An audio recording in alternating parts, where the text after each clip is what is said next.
So tonight is, as you know, a reading of None But the Brave. And I'll tell you something that'll relieve you instantly. It's going to be a very short reading. Because when I go to readings and somebody stands up for 20 minutes or a half hour reading to me out of their book, I get very antsy about it because I know I'm going to have to read that again. Because I'll probably forget it by the time I get to the book, and I'll be bored. And they may have told me too much.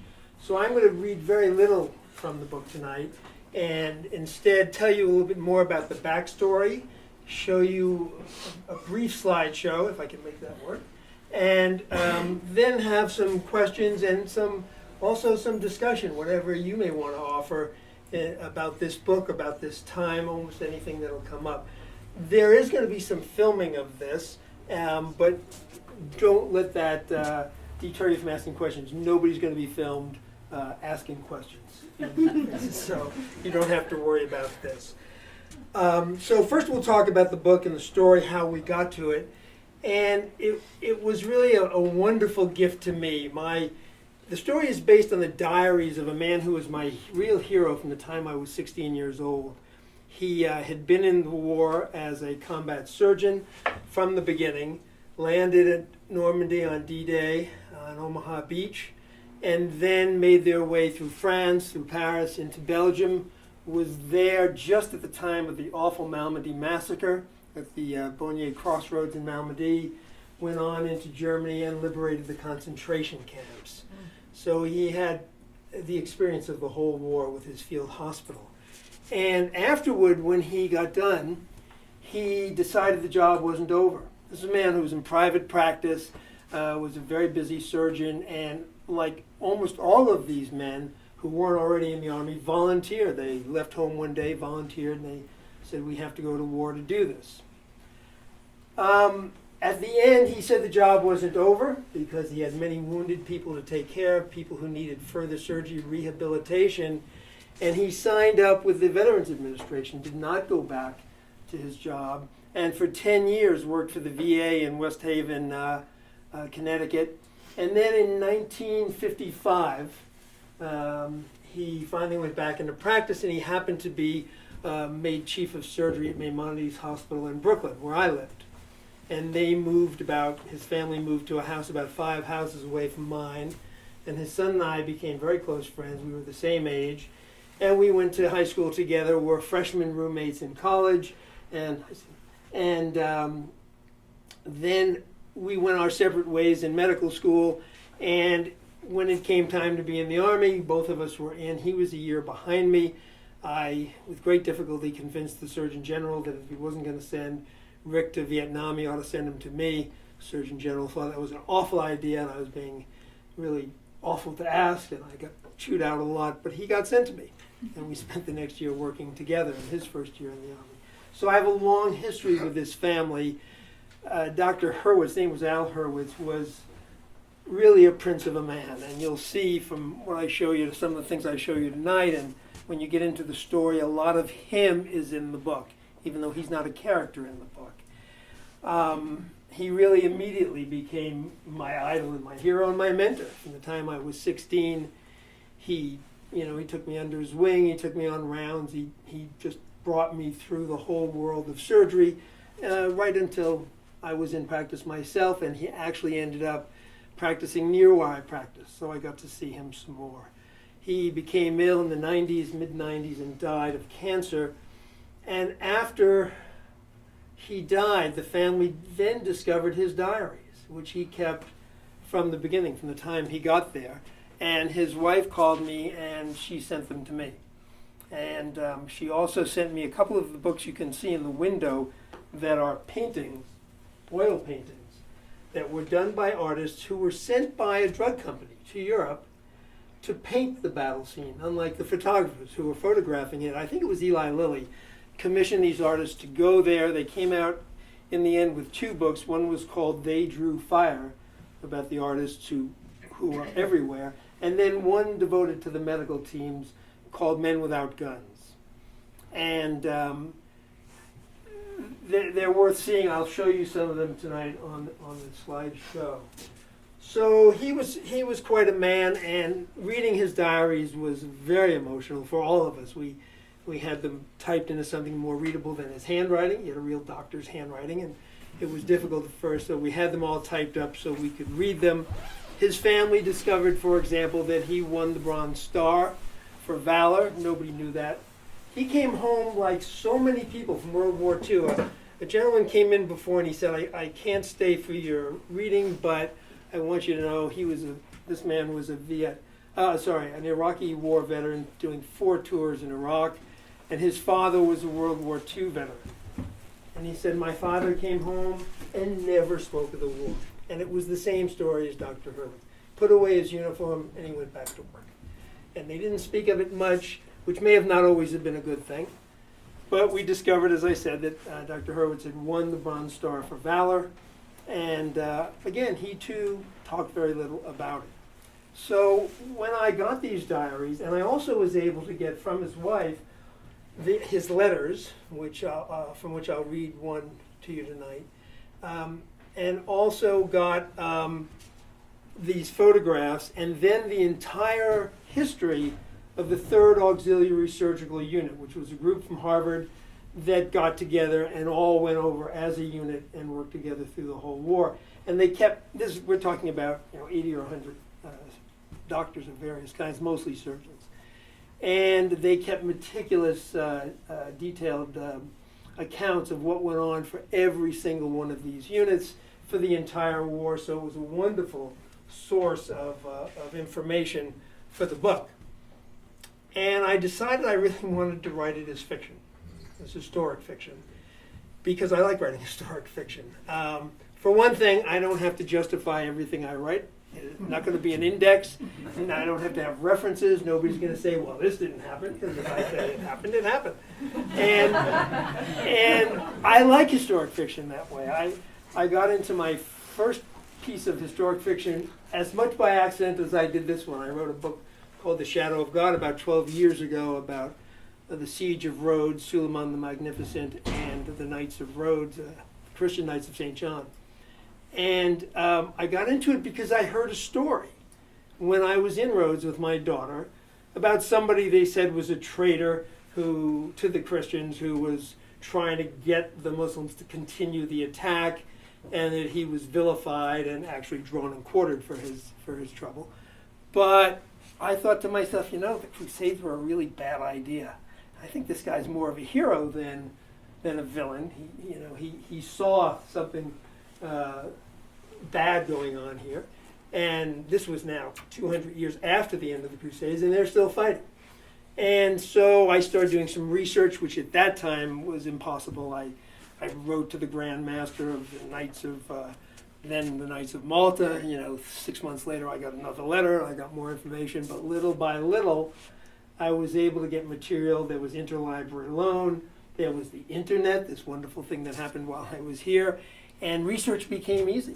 I could do it anywhere, even to the extreme where it was inappropriate. I asked for a book. I had this list of books at Montana State University Library, and I got a call one day that my book that I had ordered, I had no idea what it was because I had 40 of them on order. They said, but you have to read it here. And I drove in and I went to the library, and they handed me a 400-year-old book, leather bound with flaking leather and the gold etching falling off, that was written by someone who was only a few years from when all this happened. He was an on-the-scene witness. It was a treasure. It also happened to be in medieval French, which is funny because I thought I read enough French to understand this. And my very closest friend, the third of our little group with Rick and me when we went to high school, happened to be an expert in medieval French. He lives in Hawaii. And I said, can I fax these to you? So I copied this 400-year-old book page by page really carefully on the MSU copy machines so I could give it back to the people who mistakenly sent it. They never should have let it out of their library. And I would sit there really full of myself translating all this French, and I'd have a page done, and then my friend Peter would fax me his page, and I had invariably gotten it wrong. I mean, major important pieces were all wrong because I didn't know what I was doing. But I had this great piece of material, which is part of the sequel that I've written for that book. But it was fun. And what's fun about historic fiction is that it's already written for you, and you know whether it's a good story the minute you see it. So the way the story of The Shadow of God fell into my lap, and the next 10 or 12 years of research that I did to learn about it, was the most fun. It wouldn't matter if I ever got a book or not, because the fun was reading and learning and knowing I had a terrific story, so that couldn't go bad. And the characters were fabulous, and I get to say what I want the characters to say. That's the fun of writing historic fiction. You get into the minds of the characters. There's only a few words in many of them that are actually on paper. So you get to do what you want, and you get to stay as close to real fiction, or real history, I mean, as you want to. You can make it all imagination, or you can make it a detailed way of making history palatable. If any of you have read Sharon K. Penman, she wrote The Sun and Splendor. I see some heads going like that about Richard III. Fabulous book about a story that Shakespeare got all wrong. And she delivered this wonderful new book and history of Richard III, which is totally different from the person we know, the villain we were told about. And I recommend her highly as a writer of historic fiction. So the same thing with this. This all happened about 60 years ago, so it starts to get into almost being a period piece at this point. We're all, those of us old enough to have been alive at that time, looking around at a few faces. And for the rest of the younger people here in the audience tonight, my medical students who showed up in force, it's really history. And I got to write this the way I wanted to write it, and to try to make it palatable, and to try to tell a story that really hasn't been told that well. You know, MASH told about the surgeons of Vietnam, of Korea, and it was a different time. Things were very different in Korea than they were in World War II, and the world that the surgeons and the medics and the WACs lived in World War II was very, very different.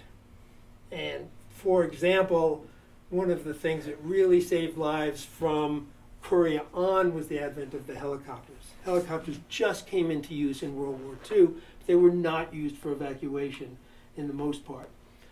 And so the thing that determines life and death in a battlefield is all about the time it takes to get the wounded to definitive care. And that had to be done literally by dragging them by their clothing across the ground to the nearest field hospital, most of the time. Sometimes to a truck, rarely to an ambulance. This was the most primitive kind of transport. So to make up for that, the field hospitals were within a mile of the fighting. And sometimes they ended up on the wrong side of it because the battle lines changed so fast. So this was a very different world. I was in the service during Vietnam, although I wasn't a combat surgeon, and you went to Vietnam for 365 days. And then you got to go home, and you got in country, as many of my friends did, and started counting days. And then you knew you were going home. These men and women, one of my uncles went away at the very beginning of the war against Japan and came home 5 years later, never having had a furlough, never having had a leave, just the entire time away in fighting. These surgeons were there for 2 years and never saw a day when they weren't involved in fighting once it began. So it's a different time. And I hope that I was able to bring that out in the book to introduce you to them. What I also didn't want to do was to have real people be specific characters in the book. So for those of you who read this, there is no one person you can pick out and identify as a particular person in the history and the diaries. I changed, for example, where they came from. I changed all their names and relationships. And I even changed the names of the field hospital, which was almost impossible to do. Any of you who have been in the service know that the field hospital names I give don't exist. They're all numbered from 1 to 100 and something, and they're all taken. So when I tried to find a number of a field hospital that wasn't already taken, I couldn't find one. And so what I did was just give them numbers and names that didn't exist, and I did the same for the characters. They're composites, but I wanted them to represent who was involved in this and what they did in their service over there. So what I would like to do is show a little bit of a video here in which you can see the setting that this all takes place. This is a bunch of slides that I put together. Many of them, almost all of them, are actual battlefield slides. There are some pictures of Dr. Hurwitz and his group, and I'll just point to them as they pass. And then there are some of the paintings from the books I told you about. They Drew Fire and Men Without Guns. And this will only be about 7 minutes, and then we'll go to the reading, if I can make this work. The liberation of Paris, of the concentration camps, playing a very, very important part of this book.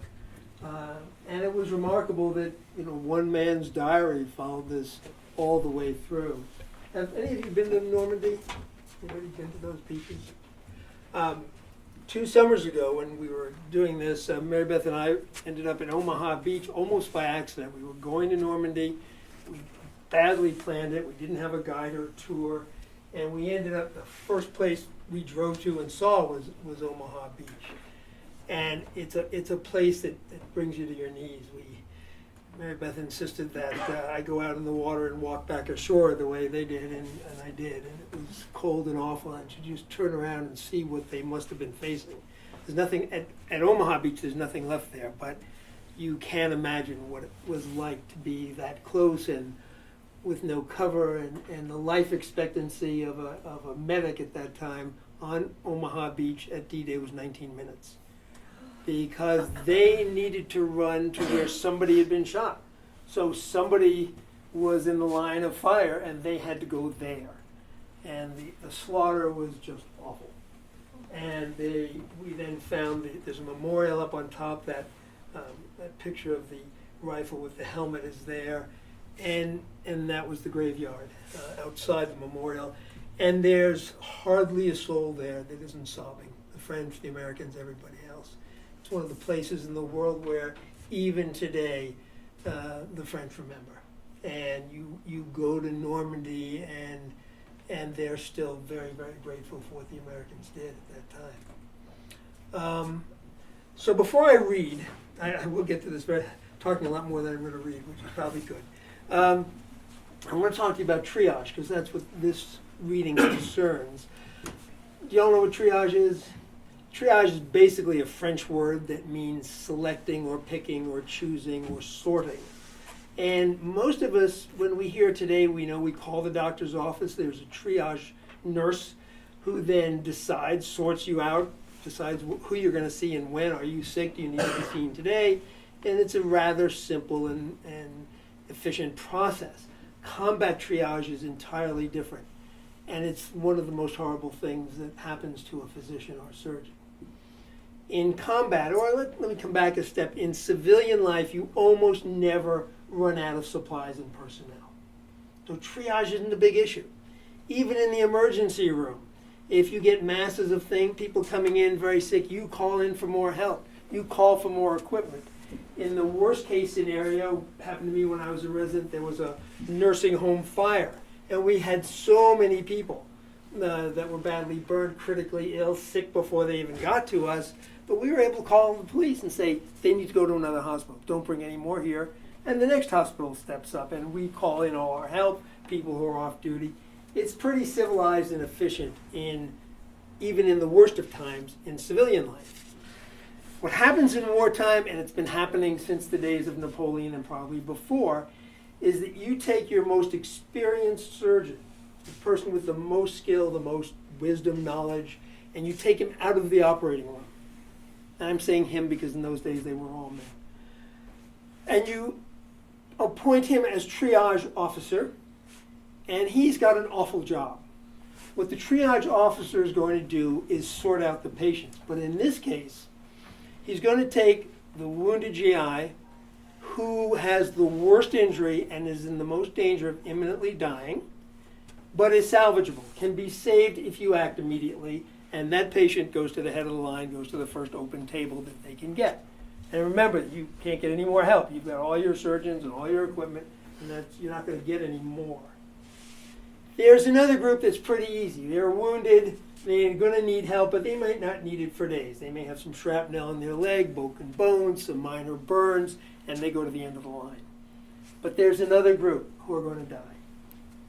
And they may be badly burned, badly wounded, or entered what we call irreversible shock, which is a real judgment call, where organs are starting to fail and you don't have enough manpower or equipment to save that person. In civilian life, you'd try anyway. You'd pull out all the plugs, you'd spend everything you had to spend, you'd get all the personnel, and you'd give it a try because you've got nothing to lose. But in combat, you've got a lot to lose. You're taking away valuable personnel who could be saving someone else. The triage officer puts these patients in a separate tent. And there's a nurse to take care of them and make them comfortable, but no supplies are wasted. No personnel other than to make them comfortable. There's plenty of morphine in World War II and IV fluid so they won't become thirsty, and you just let them die. And it's an awful job. It's just a job that never goes away in your lifetime. I talked to Dr. Hurwitz about this, and it came up once when he told me, and that's in the book too, I'm probably repeating myself, but he said, you know, the hardest part of your job is going to do what you need to do. And that's not to sit and chat with the patient whose gallbladder you took out and you're feeling terrific because they're going to go home in 5 days and be thrilled and grateful and happy ending. You need to go in the room, whether you want to or not, of the patient you can save and sit with them and talk to them, knowing that they're going to die because they need you. The gallbladder guy, he didn't need you. That patient does. And that came up, you know, when I was 17 or 18 years old, and this was the kind of wisdom he passed along. So I thought I'd read to you a very short section from one of the chapters about triage in combat. And it introduces two characters to you who you would have met earlier in the book. There's no plot problem in giving anything away here. There's Dr. John Hammer, who's one of the important characters in this book.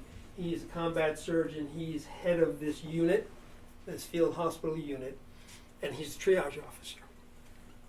And they're now 7 days from D-Day, or from their landing. They've moved from Omaha Beach up to Saint-Mary-Église, which many of you probably know about, and then to Turkville, and then to Highsville, which was 7 days of really awful fighting and a lot of slaughter. Mary Beth and I drove, 45 minutes? I mean, today it's a paved road and you just drive there. 45 minutes later, I wanted to see and feel that country. There's nothing left of the war there. It's lovely hedgerow countryside. This was as you probably saw in The Longest Day, these were the hedgerow fightings. And so the soldiers have been there for a week, and the day that this chapter takes place, 7 days after D-Day, the nurses arrive. The WACs have been landed, and they come in a big convoy, and everybody's thrilled to see them because it means a lot more help. They've got operating room nurses and recovery room nurses, and we meet the head nurse, the captain of the WAC team, named Molly Ferraro, who becomes one of the important characters in this book. And she meets everybody, and right after the lunch where everybody's getting together and seeing who everybody is,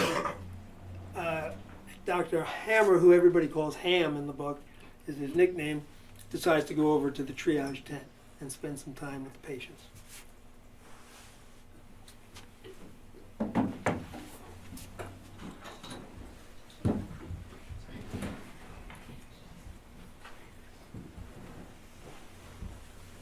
Mercifully, it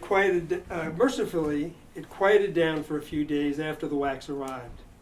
There was still a steady stream of casualties, never a complete lull, but when no seriously wounded were coming in the medical team, they had time to go back to do some cleanup surgery. They debrided infective wounds. They cut away dead tissue that was not apparent on the first go-round. They did some of the unending paperwork too. Everyone hated that part, all those forms. But different doctors would be treating these wounded GIs at every stop on their way home. Those doctors needed complete records to know what had been done earlier. Then there was the triage tent.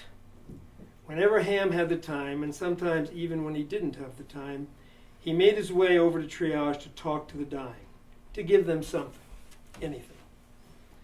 And again on that day, Ham walked over from the mess tent and pushed his way through the double blackout doors of the triage tent. There were about 10 men in there now. Actually, they were boys to him. At his age of 39, they all looked like teenagers. The stretchers covered almost all the floor, and the men were covered with layers of blankets up to their necks. They tried to keep the wounded warm and pain-free with lots of morphine. There were wounds that were so bad it was impossible to save them, and they couldn't waste valuable resources that were needed for men, boys, who couldn't be saved. But they did have a hell of a lot of IV fluids to keep them from feeling thirsty and enough morphine to keep them in Never Never Land. So that's just what they did. The triage ward was very quiet. Most of the men were nearly comatose anyway. They wouldn't last long, maybe hours. And the trucks heading back to the beaches for evacuation to England or to hospital ships were constantly filled with seriously wounded men. But men who could be saved if they reached help in time. Ham could do little from a medical standpoint, but he felt an obligation to give them, if nothing else, the comfort they deserved. He found one young kid who was awake enough to know Ham was there. Like many of the soldiers who end up in the triage tent, he had third-degree burns over 90% of his body. Parts of the burned skin hurt like hell. Nothing on earth short of a miracle was going to save this poor kid. And there just weren't enough miracles to go around. Ham sat down on the canvas floor next to the stretcher and touched the boy on the shoulder. "Hey, Private," he said softly. "How are you doing?" The boy looked up at Ham through a narcotic haze and said, "Oh, hey, Major. I'm okay, I guess." It was that look in his eyes that told Ham the boy knew very well that he was not okay. It was almost a state of peace or resignation. There seemed to be no fear in this young man who hadn't yet lived long enough to know much about anything. "You need anything? Anything at all?" "Yes, sir, I need to go home. As soon as possible." He answered with a little laugh, "But I guess that ain't going to happen too soon." "Well, not just yet, son. What am I going to say, that he's going to be home in a casket? Jesus." Ham was suddenly having a hard time getting his breath. He had to resist the urge to flee from the tent. He could take the bleeding and the shrapnel and the torn, bloody bodies of his patients. At least he had a chance with those. But this... "Well, now that you ask, sir, I kind of need to take a pee." Ham looked down to make sure the boy had a catheter, and seeing the tubing leading from the bottle up under his blanket, he said, "Actually, it only feels that way. There's a tube in your bladder to empty the urine, so you won't have to go." He didn't tell him that there was no urine coming out anyway, because the burns were sucking up all his fluids and plasma faster than the medics could pour it in. His kidneys were failing rapidly because the decision had been made not to give him the valuable plasma, just salt water to keep the boy from getting too thirsty. "Funny, it sure feels like I have to pee." "Yeah, I know. The catheter's irritating your bladder, makes it feel that way. Maybe a little more medicine will make that go away." Ham flagged down the solitary nurse who had just arrived this morning and was already on the job in that awful place. "Up the dose of morphine for this young man, will you please?" He wrote down a frighteningly large dose on the order sheet, but the nurse never flinched. "And a belladonna and opium suppository for his bladder spasms as needed," he added. "Yes, Major Hammer," she said. She wrote quickly and finished saying, "and a B&O suppository, PRN." Ham nodded. "How did she know my name so soon? I don't know hers." He wondered if she were one of the nurses at the table, and he felt a little ashamed that he had forgotten everybody's face and everyone's name already. A hand touched his shoulder, and there, standing over him, was the only nurse he hadn't forgotten. Truth be known, it was not possible to forget Captain Molly Ferraro. "Hello, Captain," he said. "Pull up a pew." Molly knelt down next to him and turned immediately to the young soldier. "Hi." She turned over his dog tag and read, "James. Do you need anything?" But James was sound asleep now from the IV morphine he'd just been given. They stared at him for a few minutes, and each wondered how the flames had failed to touch his handsome young face. Odd, even with no time to shave in the field, his skin was smooth as a baby's. The boy slept deeply. Ham and Molly both noticed that his breathing had slowed to a dangerous rate. It was the morphine.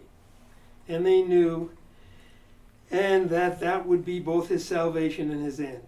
He could die a respiratory death under the merciful smothering of Morpheus, the Greek god of dreams. Ham choked back the sorrow that was building in him. He took a deep breath. It was time to leave. He didn't want to be here to pronounce the boy dead. Just 2 or 3 sentences with him had been enough to get too close. It was better when they came in unconscious. He operated on them, and then they went to post-op still asleep. He didn't know them then. Now he knew James too well. He hadn't even asked him his name. Molly had. He didn't thank her for that, but Ham knew it was the more courageous thing to do.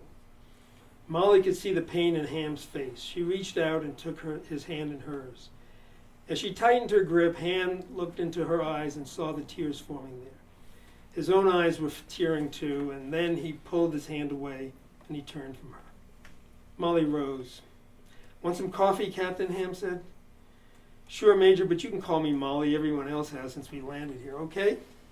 "Fine, and if you're comfortable with it, you can call me Ham, at least outside the operating room." They walked back to the mess tent, which was now almost empty. Ham got 2 mugs of coffee and carried them to where Molly had taken a seat with some other of the nurses. When he got there, the others smiled, gathered their things, and left. Ham didn't know if they were finished eating or whether they were giving Molly and him a space to be alone.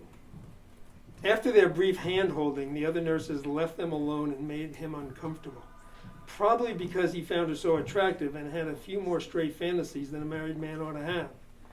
Either way, they sat there for a long while just sipping the hot coffee, black and bitter, and saying nothing. Their visit to James had taken a toll on both of them, and he reminded himself that visits to those doomed men were among the most important things he could do. So that's triage. That's what happens all through the war. I heard from a surgeon who was in World War I that there was such pressure to take care of these poor wounded men who were needed to be left alone that they actually, in World War I, put them in rooms when they were in houses and put a padlock on the door so that nobody could go in and waste treatment on these men. So, let me begin by asking if there are any questions, or anybody want to add anything to what we've been talking about. And if not, we can just get a discussion going. Yeah?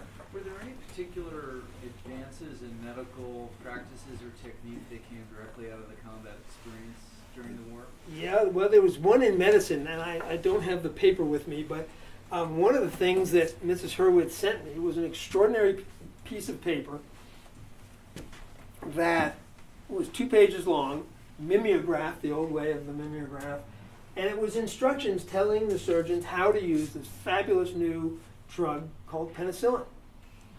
And it was discovered in 1926 by Alexander Fleming, who then did nothing with it, but think that it might be useful someday. And it wasn't until 1941 that a man named Florey made it available for use. So they had the first penicillin in World War II, and it was so precious. You know, today we use millions and millions of units. They used 10,000 units. And then they collected all the urine from the soldier and re-extracted the penicillin so they could use it again. That's how rare it was. And we were the only army that had that. So it was that kind of thing. On the other side of it, if any of you saw the instruments in the window in that surgical tray, they're about the same as they were in 1946, and as far back in some regard as Ambrose Paré in the Napoleonic Wars. He invented the hemostat. There was a great advance. It happened in the 1600s, but in those days when you did an amputation, it was about a 3.5-minute operation, because that's all anybody could take. There was no anesthesia. And then the limb was put in boiling oil to stop the bleeding. And Paré invented something we now call a hemostat. He called it a crow's beak. And it was a clamp you put on a bleeding vessel, and he tied it with cotton suture. And so that was an enormous advance, and we still do that today. We put a hemostat on, and we tie it now with silk or Vicro, and back in Dr. Hurwitz's day with black silk sutures. So what did come out of that, well, it didn't come directly out of that war. It was around the time also when we were learning about fluid management. Anybody ever hear of the Coconut Grove fire? It's a huge nightclub fire in Boston when the entire Boston community of surgeons learned how to give fluids and learned what patients needed. The whole care of the metabolic care of a patient all happened then, and then later around World War II, we learned the value of plasma instead of saline. We couldn't have blood immediately available because that needed to be typed and cross-matched. But plasma is the part of blood that's full of proteins and has no red cells, so it doesn't have to be cross-matched. We had lots of plasma, and we learned the value of that. But the very, very fancy instruments really didn't occur till many decades later. Yeah. I have a couple of questions, Tony. Sure. One of them is fairly complex, and I'm still working through it. But the easy one, hopefully, is how did you come to your title? It wasn't Frank Sinatra's movie. Could you repeat the question? I'm sorry, the question was, how did you come to the title? And I said it wasn't Frank Sinatra's movie. He made a movie, an awful movie, in 1941, and thank goodness you cannot copyright a title.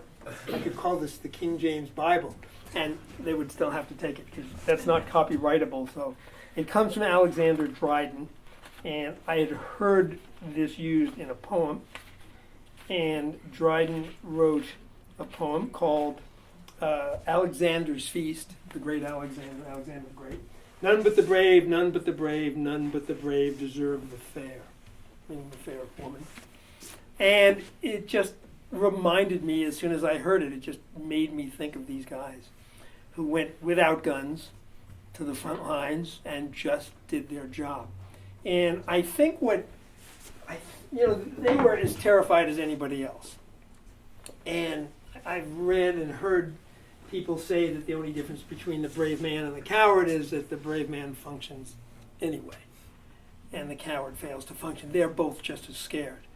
And I think what happened in talking to people who were there was that once they got to do what they did, that took up everything.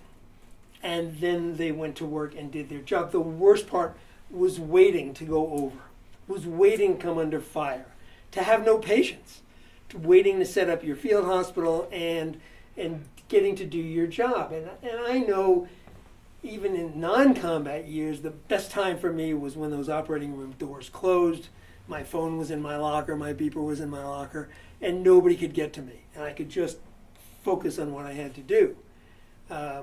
And surgeons today who are trained from my era and on up, even if they weren't in a war, they get their combat experience in places like Grady Hospital, Boston City Hospital, Parkland in Dallas, where you can get 8 or 10 shootings a day, sometimes taking place in the emergency room, which I saw happen.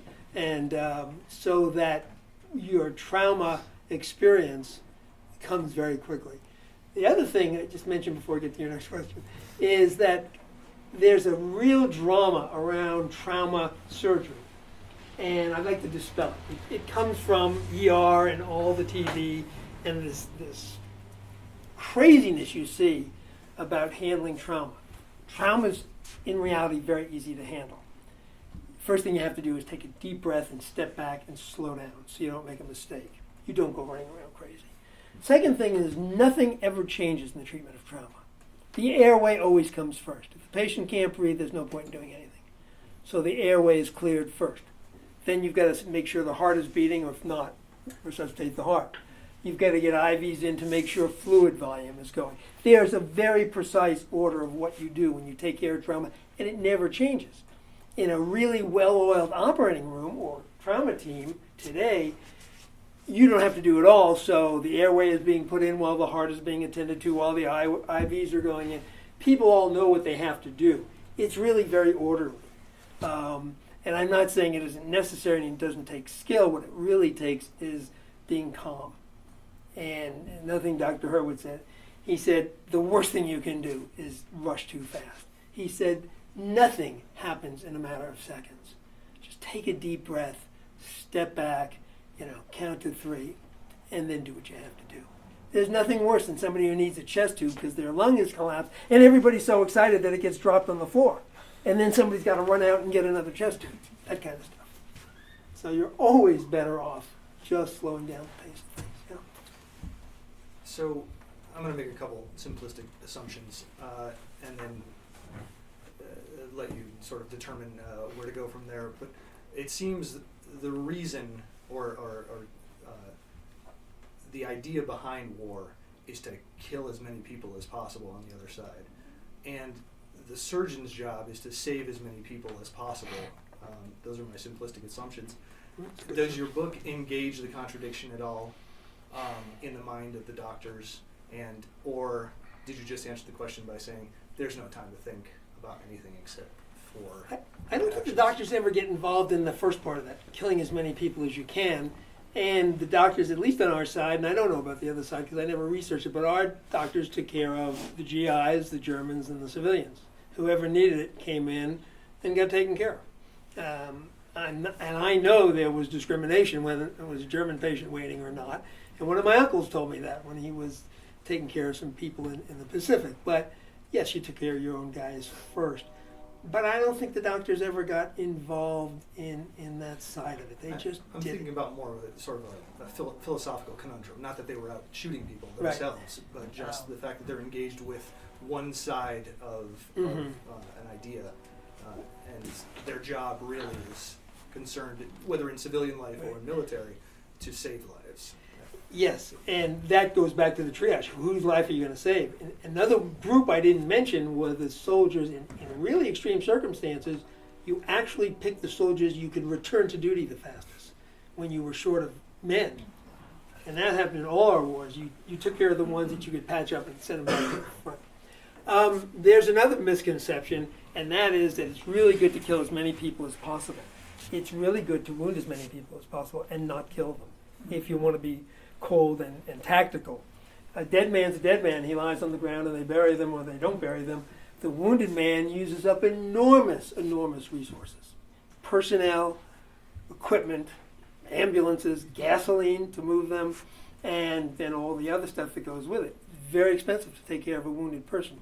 You were actually better off wounding people than you were badly wounding them than you were killing them. Yeah, Joanne.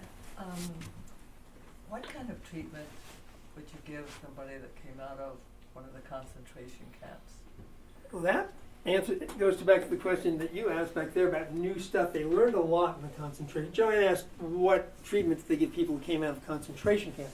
Their problems were, of course, massive malnutrition and then lots of infections. They were day and night dealing with those two. Most of them had awful infections. There was a lot of typhus, for which there wasn't good treatment. Other infectious diseases, but the big issue was the malnutrition.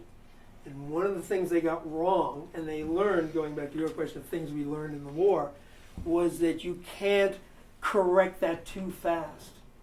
If you give the patients the protein and all the other things that a normal person has too quickly, they can go into congestive heart failure. They can have a whole bunch of metabolic crises that actually kill them.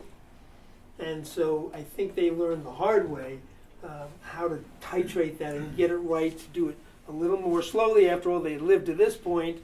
There was nothing to think they were going to die in the next few minutes. You could take a little time in reestablishing a new equilibrium, a homeostasis, they called it. So that was the biggest thing. Yeah.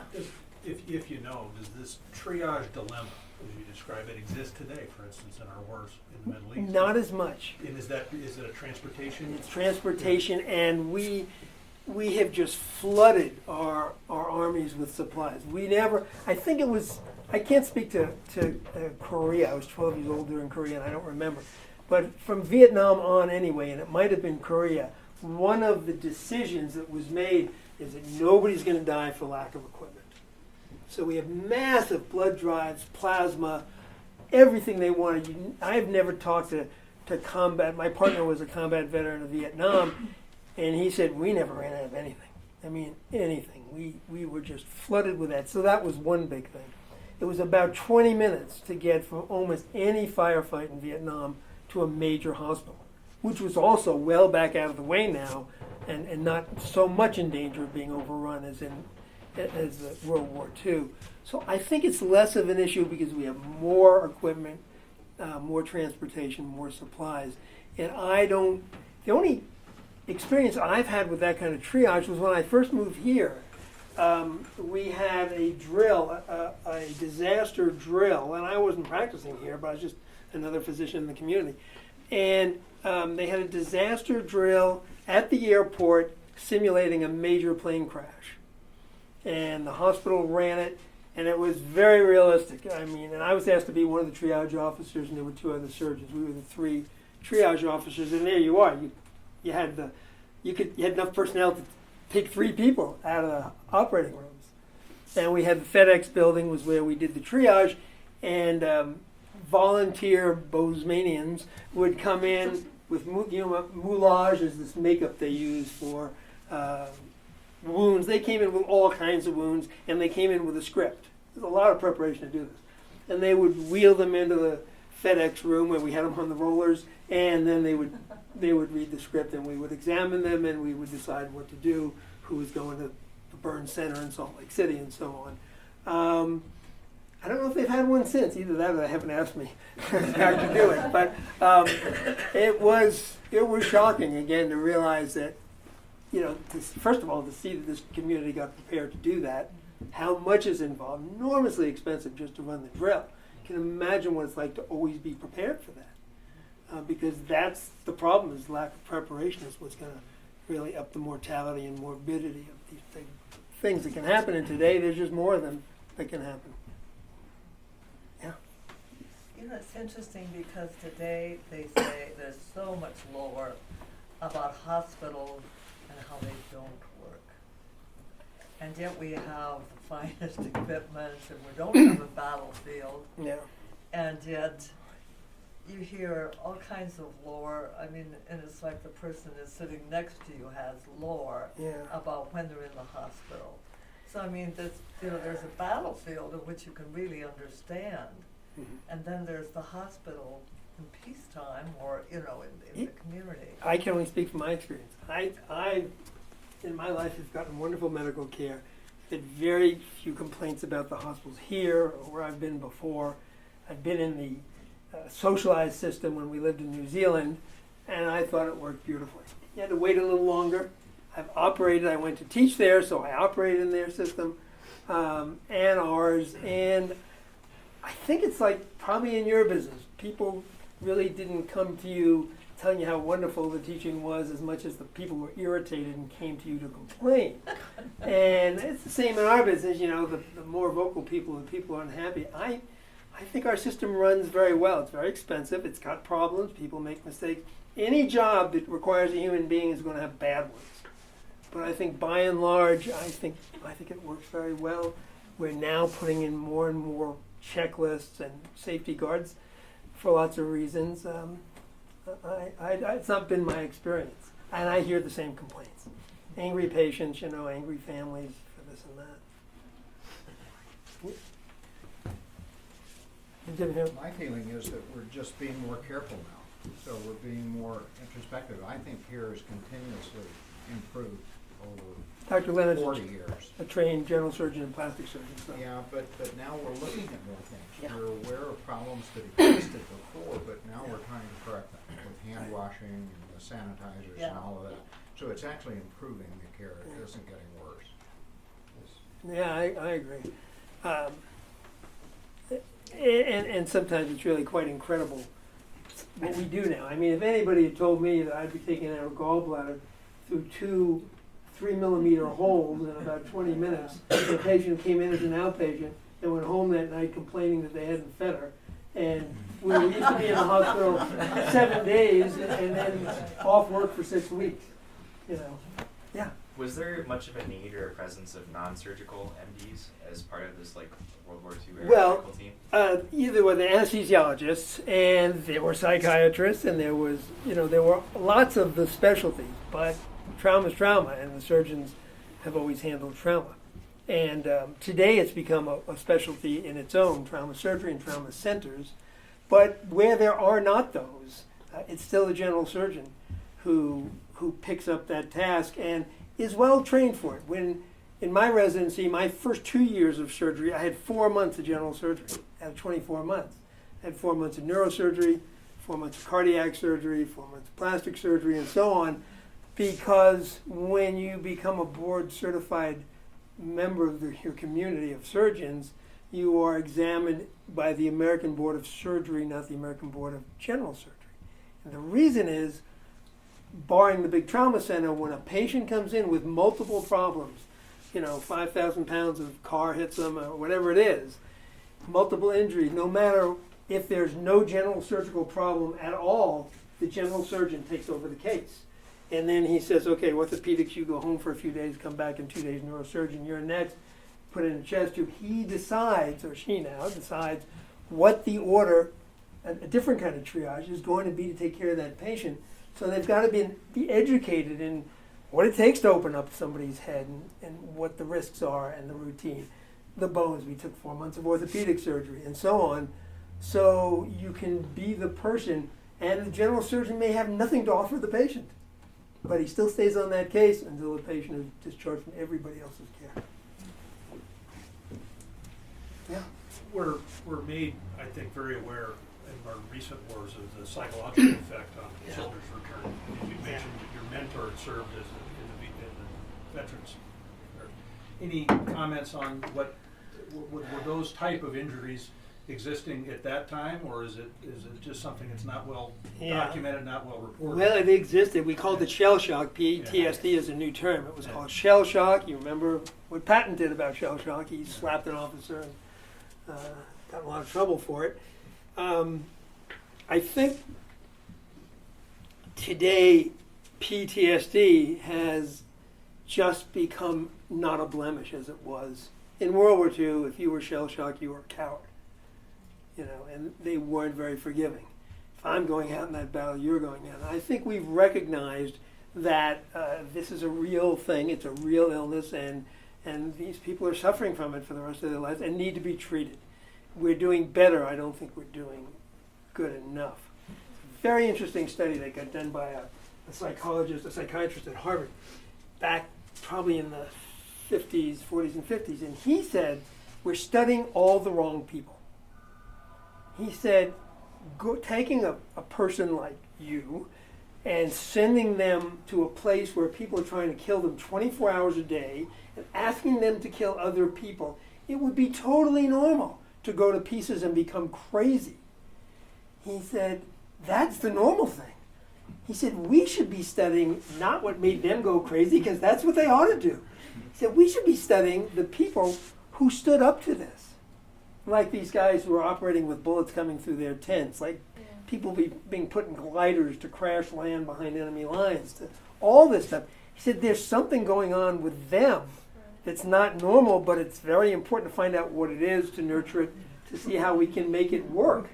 And he began a long study of that, and I'm embarrassed I brought it up because I don't know what it finally came out to show, even if it was anything you could use. But I liked hearing about it because most of us don't think about that. Yes? Hi. What was the state of transfusion science during the Second World War? At that point, were the major blood types identified and universal donors Yeah, I believe so. recognized? And were they doing cross-typing, matching? I believe they did, yeah. I could be totally wrong. Anybody else know that? Yes, they were probably. Yeah.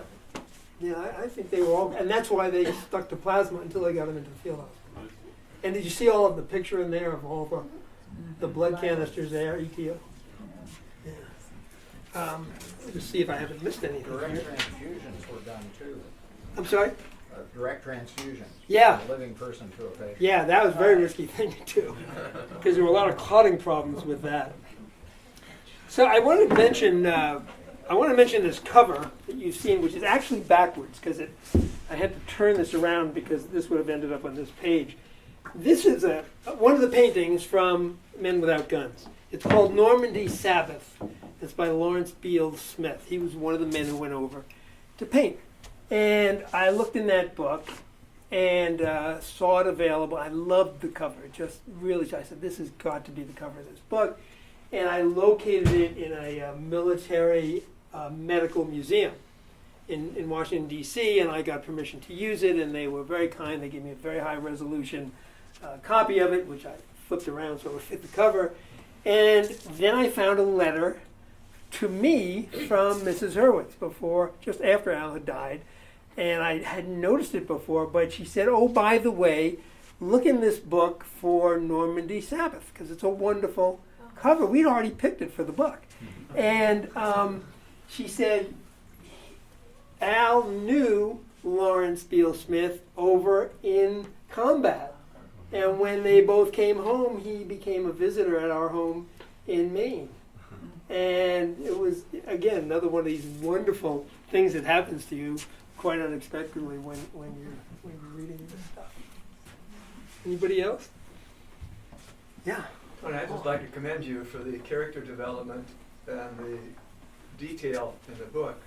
Thank and you. The fact that in reading the book, I didn't find one lull anyplace. Oh, good. I stuck with it all the way through. Thank you. I'm glad to hear It was that. very, very thankful. It's a very good book. Really Thank you. enjoyed it. This is something we never know. You know Faulkner's expression, kill your darlings. I've yet to kill a darling. I leave it all in there. You might mention something about the language in there.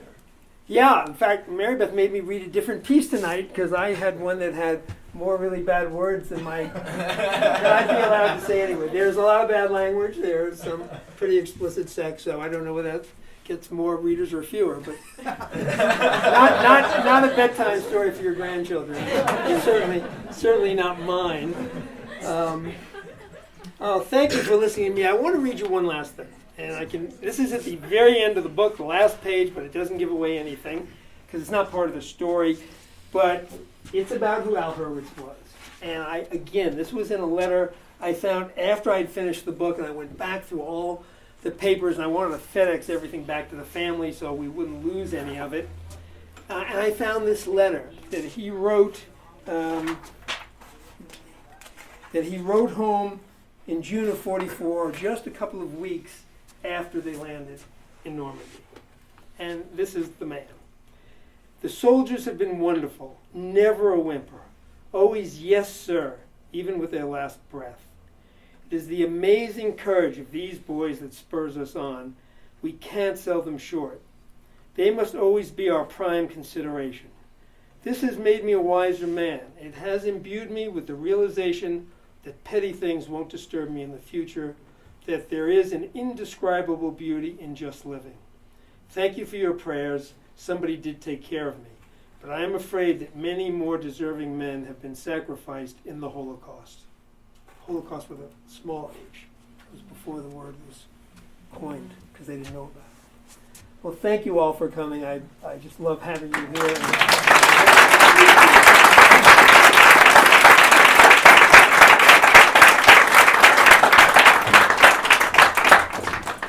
I'm happy to stay and chat and sign books if anybody wants. I can find my pen. Thank you. Thank you very much.